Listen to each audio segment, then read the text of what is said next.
Donald Trump's latest strategy to dodge the Epstein scandal is already backfiring. Instead of staying quiet, he's blaming Obama and Biden for tampering with files. But the real issue isn't what's in the Epstein files, it's what's missing. New victim accounts are surfacing, and one in particular could be the most damning yet. We're going to break it all down.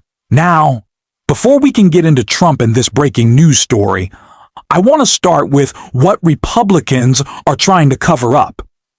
And that was called out by Jamie Raskin right here.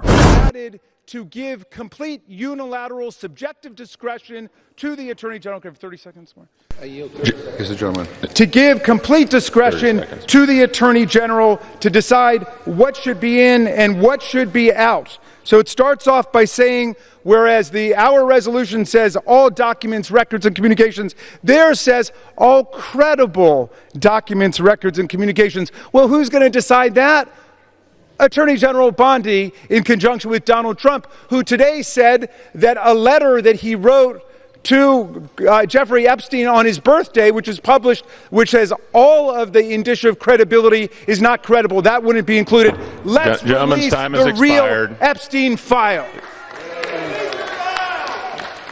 Donald Trump is using a multi-layered distraction strategy, starting culture war drama on Truth Social while pretending to support transparency. He claims to leave things to the judges, but MAGA media is working to spin the Epstein file narrative. Meanwhile, a new victim story has emerged, and it could be the most damaging yet. This clip is right here. The reason I'm worried about these files now is the fact that the Biden administration, who in my opinion has a history of corruption, has tampered with these files, and we're never going to get to the bottom of it. I think stuff could have been placed in those files. Do I have proof? Well, no, I don't, but I have a gut feeling and I have a historical reference, which is every dadgum time something like this happens in this town, it gets covered up, and it needs to stop. And I salute President Trump for pushing to move forward on those records that they have. But I do want them to be, I would like them to be filtered a little bit. I don't want the 1,000 innocents and some of those people that flew, as you mentioned earlier. Right, but you do want more than just the grand jury testimony that he has called for. You would like more in a responsible way, but as many files as possible that can be released. Yes, sir. All right. Congressman Tim. Yes, sir. And the president's, yes, sir. I agree. Thank you. Thank you, Judge. No, go ahead. You're going to make a point. I'm sorry.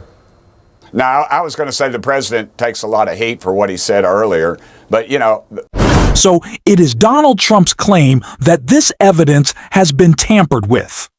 That's what Timbers is pushing for his cult leader, that how can we even trust it? How can we even trust what comes out of these documents? How can we trust what comes out of court filings? We can't. Because Joe Biden, he messed with it. Well, do you know what Joe Biden didn't have the chance to mess with? Such a ridiculous notion. Anyways, is new testimony that we are seeing from a victim in a New York Times report right here. An accuser story suggests how Trump might appear in the Epstein files. A former Jeffrey Epstein employee said that she told the FBI in 1996 and 2006 about what she considered a troubling encounter with Donald Trump. It was the summer of 1996 when Maria Farmer went to law enforcement to complain about Jeffrey Epstein. At the time, she said she had been assaulted by Mr. Epstein and his longtime partner, Ghislaine Maxwell. Miss Farmer, then in her mid-20s, had also learned about a troubling encounter that her younger sister, then a teenager, had endured at Mr. Epstein's ranch in New Mexico, and she described facing threats from Mr. Epstein.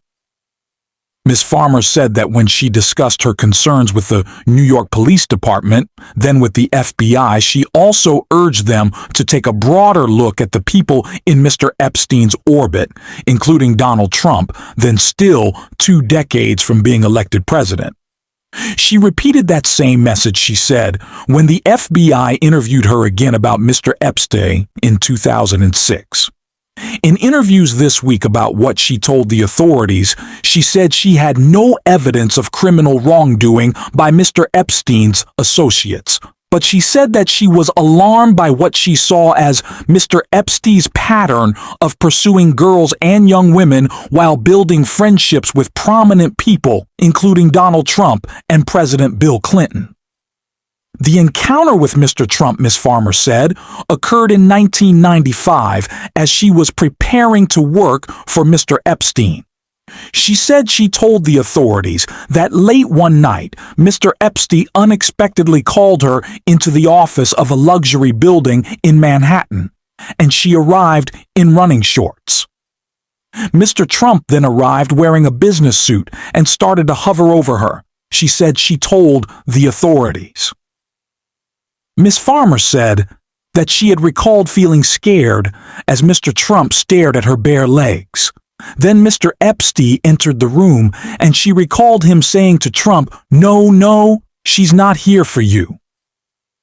The two men then left the room, and Ms. Farmer said that she could hear Mr. Trump commenting that he thought Ms. Farmer was 16 years old. The White House on Friday contested Ms. Farmer's account and cited Mr. Trump's long-ago decision to end his friendship with Mr. Epstein. The president was never in his office, said Stephen Chung, the White House communications director, referring to Mr. Epstein. The fact is, the president kicked him out to the curb for being a creep. Donald Trump and his allies keep responding to Epstein-related claims by denying specific details, like saying he never doodled or entered Epstein's office, both proven false.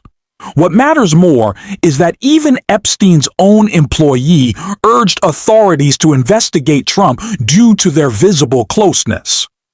While Trump hides the Epstein files, victims are coming forward, revealing new evidence that makes it harder for him to keep the truth buried. His lack of transparency is now more damaging than what's in the files themselves. Even MAGA supporters are finding it harder to justify the cover-up. That's why Democrats must be louder and more forceful in demanding the full release of these documents. And beyond this, Trump's efforts to undermine democracy continue elsewhere, especially in Texas. This clip is right here. First, just in case folks don't know what redistricting is, that's the process by which members of Congress choose their own voters. Typically, that happens after the passage of the decade, the new census. It is very rare to happen in the middle of the decade. Why are they doing this? Donald Trump's policies, whether it's the big, beautiful bill that's going to take nearly 2 million Texans off of Medicaid or transfer nearly $1 trillion of wealth to the richest 1% at the expense of working families, his policies are deeply unpopular. He doesn't want to face accountability from the voters, and he's worried about keeping his very slim majority in Congress. So he's trying to pick up 5 seats through this redistricting process in Texas. Now, to your question about how we fight back, there are a number of things that we can do. One, the Democratic state legislators can deny their Republican colleagues a quorum to be able to move forward on this. We've seen this before with legislators leaving the state and that sort of thing. Absolutely. And I think they at least have to try this. And all of us, wherever you live, have to get behind them, because if we fail to support them right now, it's not just going to hurt the people of Texas, it's going to hurt people all over this country. But there's more that we can do. Governor Gavin Newsom in California has talked about a redistricting in his state. I think it's time that we match fire with fire. I think Democrats in the past too often have been more concerned with being right than being in power. And we've seen Republicans only care about being in power regardless of what is right. So you support the Newsom effort because California right now has an independent commission that does districts in as fair a way as possible, in nonpartisan way as possible. And you're saying Democrats should, even though you don't approve of it, Democrats should do it too. We have to get serious. We have to be absolutely ruthless about getting back in power. So yes, in California, in Illinois, in New York, wherever we have the trifecta of power, we have to use that to its absolute extent. And then the last thing, this may end up biting Republicans in the ass. You have the possibility that they will disperse Republican voters to make up these 3 or 4 or 5 new congressional districts and put those districts in play. So in Texas, we've got to get out there and register and meet the voters who are going to decide the outcomes in these next elections if they're successful with this redistricting. Our group, Powered by People, is doing this right now on the ground. We can't wait for 2026. We got to do the work right now in 2025. So House Democrats are exploring doing this in other blue states, New York, New Jersey, Minnesota, Washington. It's already done quite a bit in Illinois. And there's some examples of it, of Democrats taking advantage of it in Nevada. But you were in North Carolina this week and you told voters there that they need to end the process of gerrymandering. Doesn't it sound like, it sounds like you're saying that they should end the process in a Republican state or a Republican leaning state, but do it in a Democratic state? I mean, should there be like a consistent point of view here? It's confusing, isn't it? You heard Democrats in 2024 often talk about saving democracy. People in America didn't understand what they were talking about because we really don't live in a democracy right now. When one person can spend nearly $300 million to elect their preferred candidate for president, that is not a democracy. When members of Congress can choose their own voters, that is not a democracy. When Texas makes it nearly impossible for millions to cast a ballot, that is not a democracy. So the first order of business is winning political power. And then, yes, Jake, we've got to get big money out of politics. We've got to get politicians out of the process of redistricting. We have to pass the John Lewis Voting Rights Advancement Act. And we've got to make sure that we overturn decisions like Citizens United that equate corporations with people and money with speech. That will produce a real democracy. But until we are there, we have to use every lever of power that we have right now to our advantage to make sure that we're in office, because no one wants members of Congress choosing their own voters, but we have no ability to change that until we start winning some elections. You say it sounds confusing, but others might say it's hypocritical, that you're saying this is a horrible thing, and it's members of Congress choosing their voters instead of the other way around, and now Democrats need to embrace it. You know, I think that Democrats have been so scared of being branded as hypocrites or coloring outside of the lines that it has absolutely paralyzed them in this struggle for power in America. You don't see the other side worrying about any of that at all. Donald Trump defying the Constitution, the rule of law, the courts, trying to dismantle our very democracy in front of our eyes right now where we sit. We have got to fight back. We cannot roll over. We cannot play dead. We cannot submit to them as Democrats for far too long have done. We've got to fight back with everything that we've got by every single means.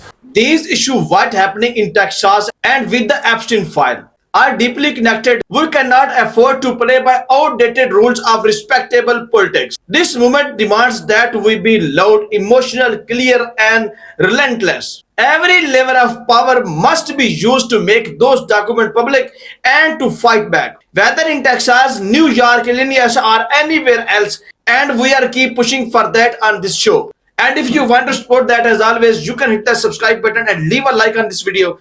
And if you stuck around at the end, you can drop the blue heart in the comments. And until next time, I will see you soon.